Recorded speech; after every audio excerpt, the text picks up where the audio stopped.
two-stroke, come on in, come on.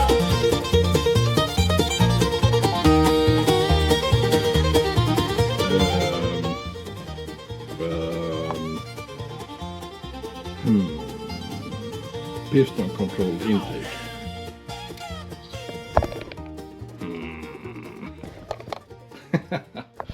Hello my friends, welcome back to another episode of Patrick Garage. My channel has been, for some reason, many subscribers. Thank you guys. Very cool. I like it and hope you like it. Today I won't be giving this one much energy. Where is it? There. I'm waiting for a secondary dyno, another dyno session at another dyno. So, what to do today then? Yamaha, and a little bit of KTM maybe, I don't know. But it's chaos in the Yamaha business. Yeah, more chaos than usual. There are fine porting, and there are shavings, and there are stuff, and there are everything. And I'm doing everything, finalizing everything. Cylinders are done, heads are done.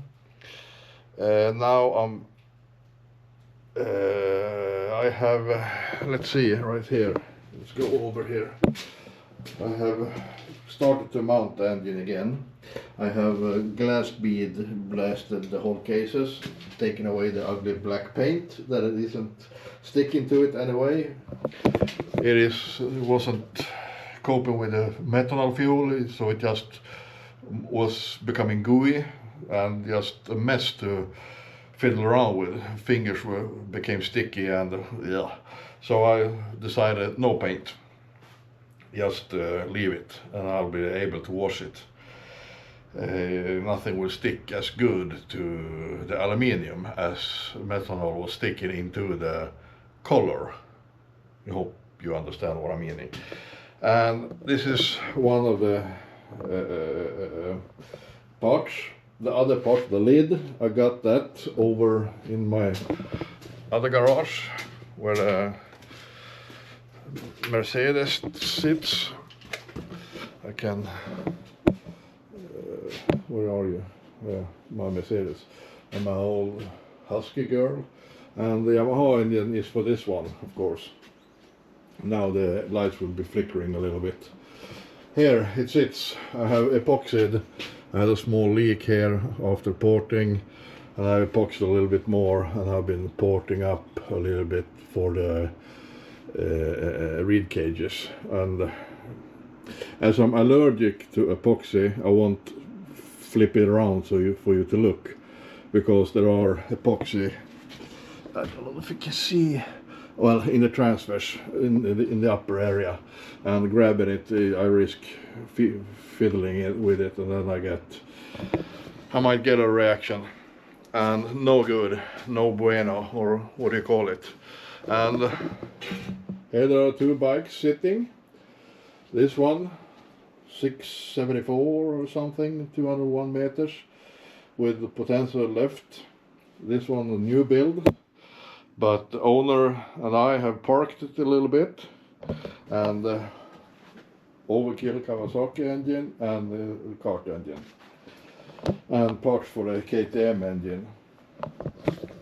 So that's where I am today, and I will cut in some time lapse while I'm fiddling around with the Yamaha, and then get back to you. So let's go.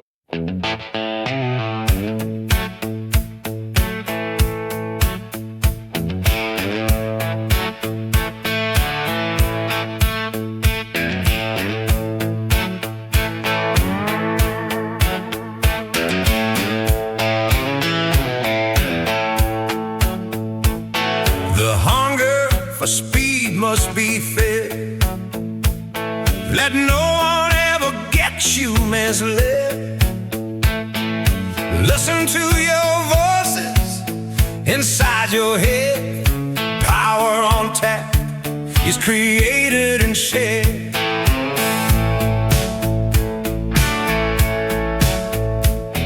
The thrill of speed getting higher, the respect in others grows. When light lit the winner sticks the time, excuses from loser just shows. Quest for speed, set up the goals, search the hearts, modify the parts. Garage days, building fire, racing demons, gather power, power enough to spin the tire. Nerves are rising by the hour. Quest for speed, set up the goals, yeah. Search the parts, high grind them into speed. Whoa,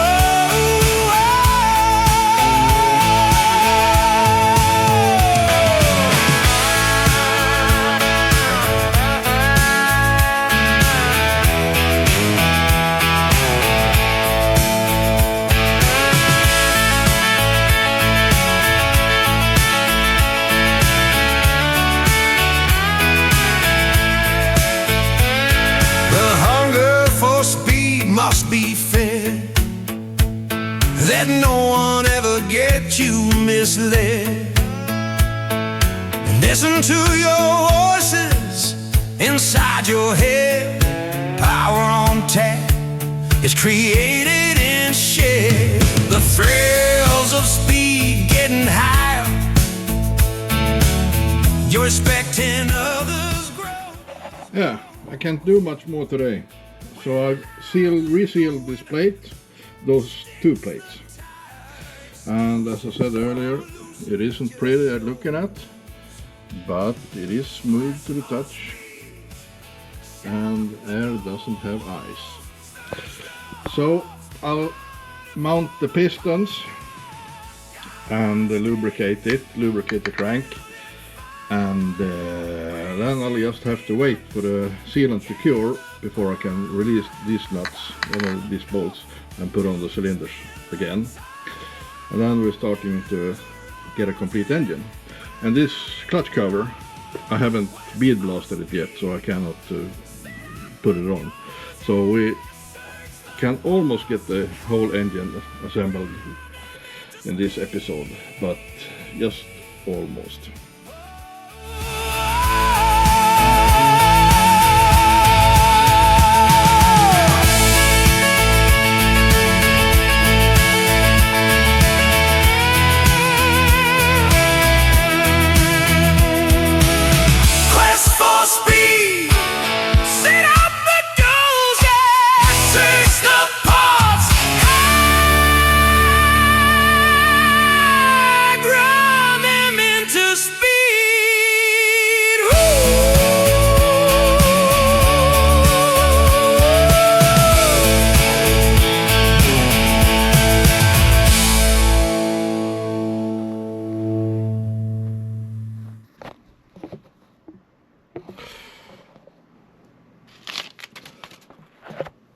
And there you have it.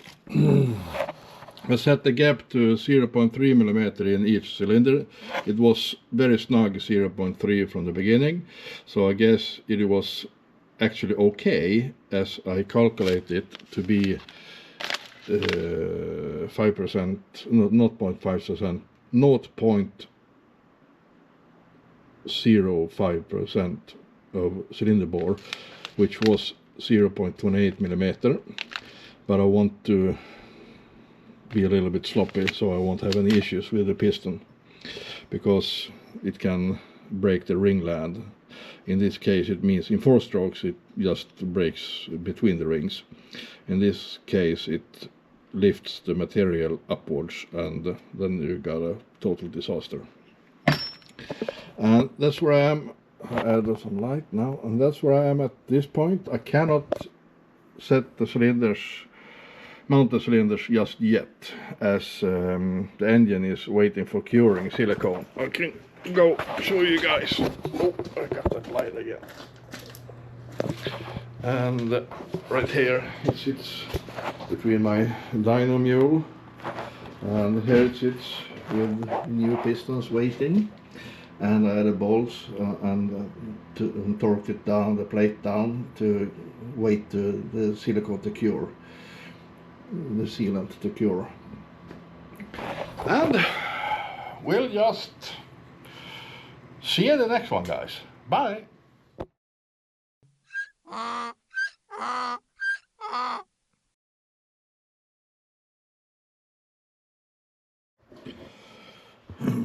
And here I'll show you, and here I'll show you how I modify the clutch. As you can see, I have some welds over here, there, and there, and then I added spring cups in between. You can see the welds. It was quite hard to weld. It was porosity. It became porosity, but it has held up since I've done it a couple of years ago. And these are the original springs, 4 of them, and then I'm adding 4 springs more, and then I place it under a big plate. See if we can find it right here. This one. Original, it's just big washers on the nuts right here, and then this big disc right now acts like keeper for the other springs, and thereby I have almost duplicated the spring pressure, but not made it hard to pull anyway. It's very easy to pull. It's been working very good. And clutch discs are from EBC brakes, but they are for Yamaha YZF250F. I can't remember the name, one of the models. These are carbon lined with carbon, so they can take a lot of abuse and not being overheated. Overheated, yes, they became, but they can take the heat without being warped. And the disc in between has been holding up very good. Those are Yamaha OM though, OM 1. Yes, it's still 1 KT, nothing else.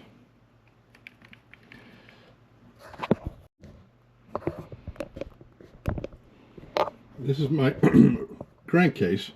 I have welded and reshaped it quite a lot. I have lifted this area upwards against the cylinder and made kind of like a nice shaped slope going upwards. Also right here, and I've opened up a little bit to the sides right there, so when it's coming from the reed, it has easy to travel around the corner and upwards. And it's ugly. It isn't polished. It is very rough shaped with very rough stone now. I added some epoxy because I wasn't really satisfied with the curve up into the transfers. Oops. Now it's very smooth to the touch, but it is grinded very rough because I want that. And as I've said many times before, air doesn't have eyes. You can polish the heck out of it, it won't go any better. It just looks better. And in my case, that is wasted energy. Also in body, wasted energy of my body power. And so far so good. Now I need to reseal this plate and put on the cylinders, but I'll wait for a while, take it easy, And the crank turns, yes. The crank is refurbished. New rods, everything. Everything's good. Everything's very tight. New bearings, everything. It runs with new seals. It runs a little bit tight. It's good. I torqued all the bolts. These ones are torqued. These are titanium. All the yellow ones and the bolts on the underside right here, there are titanium bolts. Grade 5. These I torqued to 19 Newton meters, and the other ones torqued them to almost 30 Newton meter, the millimeter 8 ones underneath. So that will be good. I hope the engine is really sealed up now, as I have had an issue in front right here earlier. I hope it's good right now.